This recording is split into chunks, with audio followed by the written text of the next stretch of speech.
Hi everyone! This is Ivy Laksina from NextLed Chameleons.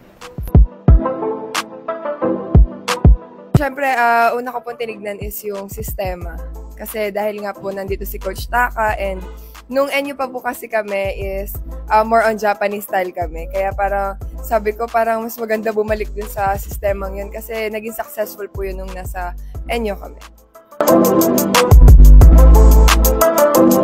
Syempre, at first day talaga, super hirap siya para sa akin kasi madaming adjustment, masakit pa yung legs ko, ganyan. Pero, sabi nga niya, nasa process daw, timing lang sa lahat ng mga gagawin. Kaya parang mas, nagustuhan ko kasi ginaguide niya ako.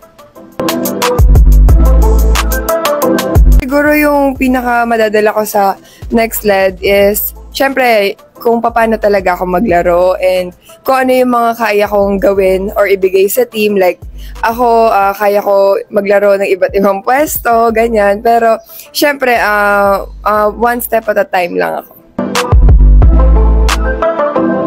Siguro, dahil second year ko na ngayon sa pro, gusto ko na mas mag-improve ako pagdating sa lahat ng skills, pagdating sa volleyball, and mas maging mature ako pagdating sa court, magkaroon ako ng leadership, and alam ko, makukuha ko din yan dito sa NextLed.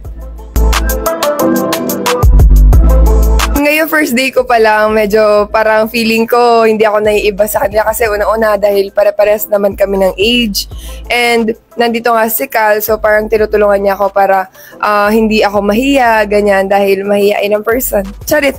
Ayun, kaya parang mas super excited ako. And ngayon kasi, si Coach Taka, kahit first day ko pa lang, super guide siya sa akin, tinuturo niya talaga lahat sa akin. Kaya sabi ko, na-feel ko na welcome ako sa NextLed. Hello po sa mga sumusuport sa NextLed. Sana hanggang dulo, ngayon sa bagong journey ko din, isupport nyo ako and yung buong team, syempre. And ayun, magkita-kita tayo sa court.